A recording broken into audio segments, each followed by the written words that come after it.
Good morning, students. Continuation of Chapter 7 Commerce Types of Cooperatives. Now, this cooperative society can be classified into two.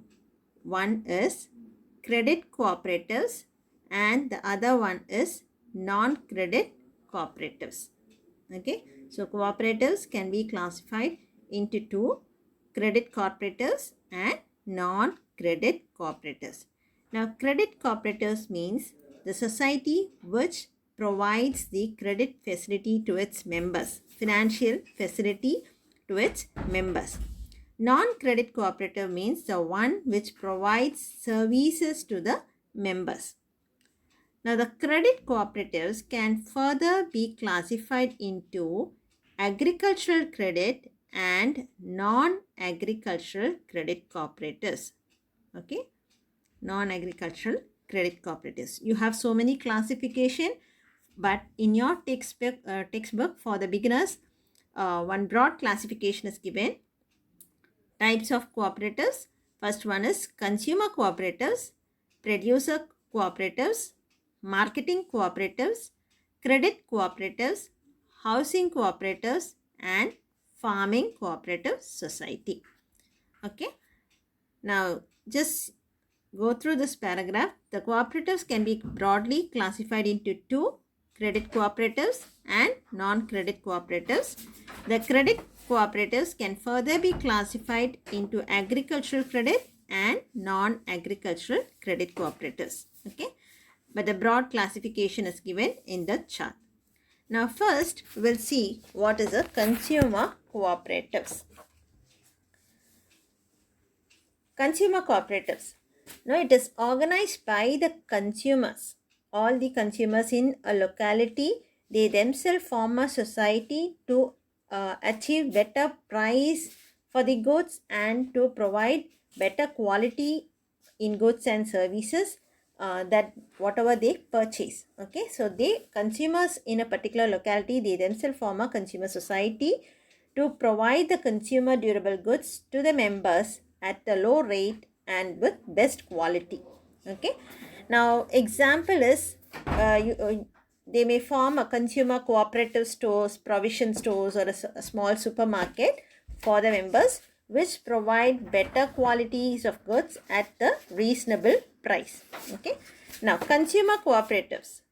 Consumer cooperatives are organized by the consumers that want to achieve better price or quality in goods or service they purchase. Till this you write and give two examples which is given in the book. Examples are students cooperative stores, cooperative provision stores, and supermarkets. You can give these as example. Next one is producers cooperatives. Now, all the producers, they form a cooperative society. It is formed and operated by the producers. Now, when producers work together, the cost is reduced and the production efficiency is increased.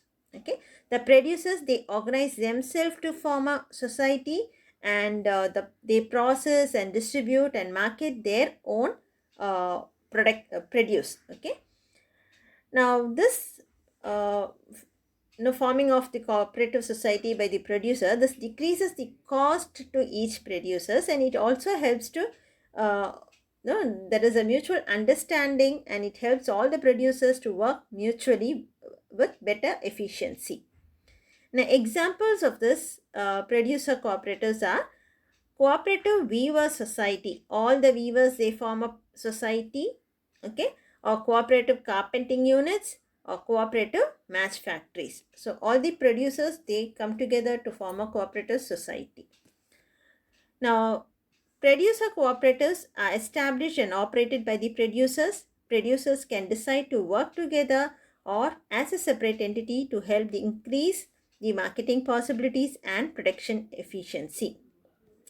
They are organized to process, market, and distribute their own products. This helps to lessen the cost and strain in each area with the mutual benefits to each producer. Okay, I have marked the answer for you. Learn and write only those points. Okay, and you can also give one examples which is given in the textbook. Next one is marketing cooperative. Now, there are so many small producers, who may not have very big land. They may not produce in large quantities. There will be small producers, and they find it difficult to market their produce in the market. Okay, what they do, they sell the goods to the middleman, and the middleman, they earn so much of profit, and little amount is given to the small producers. So, in order to protect the small producers, they form a marketing cooperative. In order to protect the small producers, this society is formed. Okay. Now, small producers, what they do is they deposit their produce. The farmer, say for example, A is a farmer, is a small farmer. He deposit the produce in the cooperative society, for which the cooperative society will provide some advance to A. Okay, and this cooperative society will take up all the activities of grading, warehousing the goods, advertising the product, transporting the goods to the place of final consumption, and all the work is done by this cooperative society. So A is relieved from the clutches of the middleman. So the middleman, if he sells the goods directly to the middleman will earn more profits. Okay, and a little portion only is given to A. Whereas if he gives the goods to the cooperative society, the cooperative society will give him the correct amount, and they will undertake all the activities of selling the goods to the final consumers. Okay. Now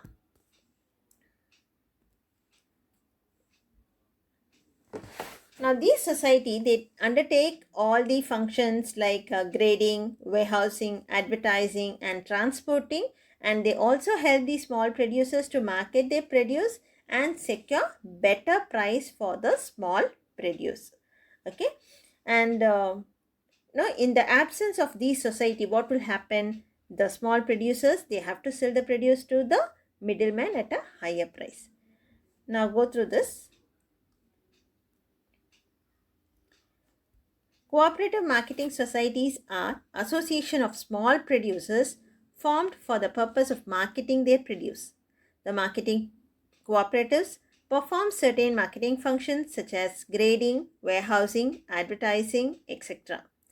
They secure better price for their members by transporting the goods even to a distant market. Okay, advance is also given to the members against the produce deposited with the society. Thus, they are born to agriculturalists, small producers, and artisans who in the absence of these cooperatives would be forced to sell at low price to the middlemen. Next one is credit cooperatives. Credit cooperatives. Now, these credit cooperatives are formed for the purpose of providing short-term financial help to the members. Now, if a person wants to avail loan from the bank, they have to fulfill so much of formalities, and for this reason, what they do, they approach the money lenders who charge them very high rate of interest. Okay. Now, these credit cooperatives, they provide loan to the farmers, industrial workers, and to the salaried employees at a low rate of interest. Okay. Now, this credit cooperatives can be further classified into agricultural credit society and non-agricultural credit society. Now, see here. Cooperative credit societies are those which are formed for the purpose of providing short-term financial help to the members. Okay. Agriculturalists, artisans, industrial workers, salaried employees, etc. form these credit society. Being unable to obtain the financial accommodations from bank, they are at the mercy of moneylenders who charge exorbitant rate of interest. Ending this exploitation and encouraging theft among members is the objective of the society. Credit societies may be agricultural credit society and non-agricultural credit society. Next one is housing cooperatives.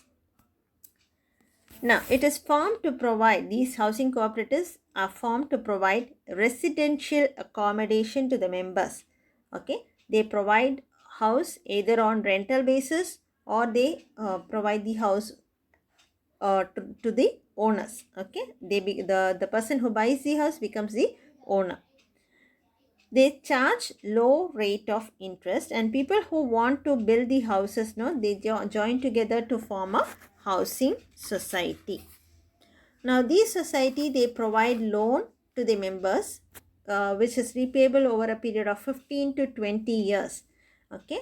Now, the society, what they do is they acquire the land, they build the house, construct the house, and instead of giving as a loan, they give the house and they charge the rent and monthly repayment from the members. And after the cost is fully repaid by the members, the member becomes the owner of that house. Okay. Now just go through this. These cooperative housing societies are meant to provide residential accommodation to the members on the ownership basis or on rent. People who intend to build houses of their own join together to form a cooperative society. These society advance the loan to the members repayable over a period of 15 to 20 years. Housing Building Society, on the other hand, construct the houses for the members instead of granting loans to them. And these are the house construction societies which acquire land, construct the houses and rent them to the members. The member or tenant, however, can own the house after paying the cost. Next one is the cooperative farming society. Okay. Now, farmers, there may be farmers who have so many land. Say for example, these are different farmers having small lands.